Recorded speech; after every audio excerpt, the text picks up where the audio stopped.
Saudari-saudaraku yang terkasih, berjumpa kembali bersama saya Romo Antoro dalam Renungan Harian Senin 16 Agustus, hari biasa pekan ke-20.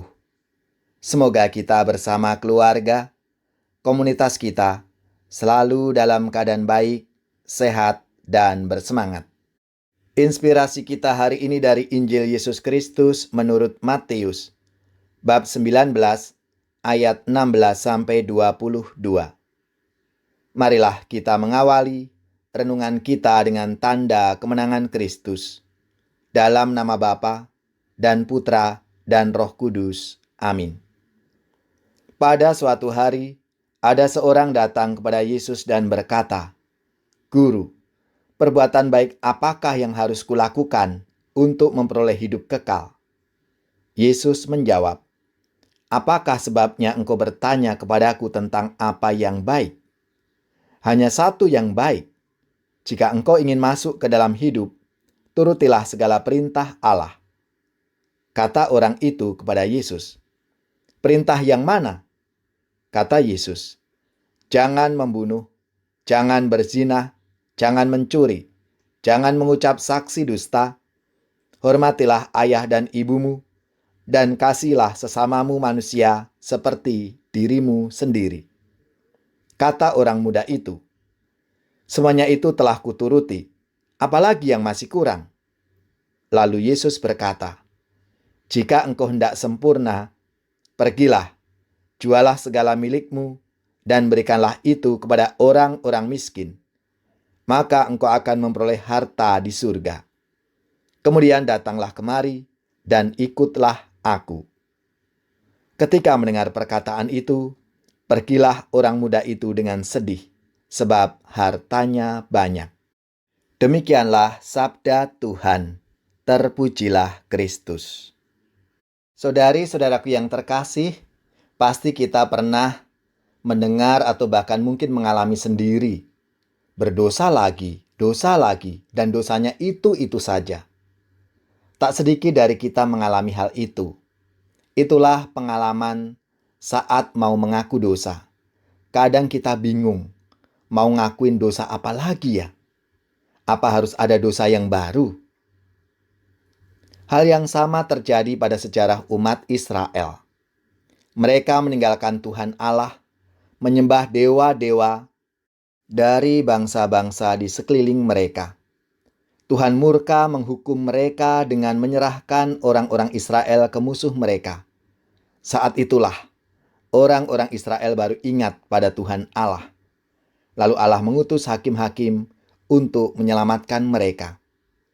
Tetapi begitu hakim-hakim itu meninggal, mereka berbuat jahat lagi dan menyembah berhala lagi, begitu seterusnya. Sejarah umat Israel ini menjadi cerminan perjalanan hidup kita.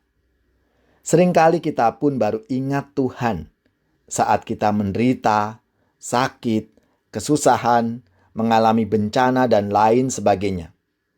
Tapi saat senang dan sehat, kita tidak punya waktu untuk Tuhan dengan berdoa.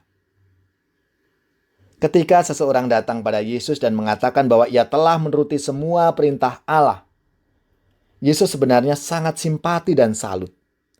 Tapi ketika ia ditantang untuk menjual segala miliknya, lalu diberikan kepada orang-orang miskin, dan datang untuk mengikuti Yesus, orang itu pergi dengan sedih.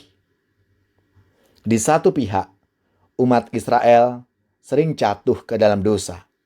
Di pihak lain, ada orang Israel yang bisa hidup memenuhi perintah-perintah Allah. Hanya saja dia belum bersikap merdeka, lepas bebas terhadap harta milik, dan mengikatkan diri pada Kristus Tuhan. Apa itu artinya? Tidak berdosa dengan memenuhi perintah-perintah Tuhan, seperti ikut merayakan Ekaristi setiap minggu, tidak mencuri, tidak berdusta, tidak melukai hati orang lain, dan sebagainya. Ternyata tidak cukup sebagai pengikut Kristus. Menjadi murid Yesus berarti merdeka hati, lepas bebas terhadap segala harta milik kita, dan terus berupaya dekat dan berada bersama Yesus dengan mengikutinya. Hidup seperti Yesus yang mau menderita dan berkorban demi kebaikan dan keselamatan sesama, sambil mohon untuk dipersatukan dengan wafat dan kebangkitan Kristus. Itulah kesempurnaan menjadi murid Kristus.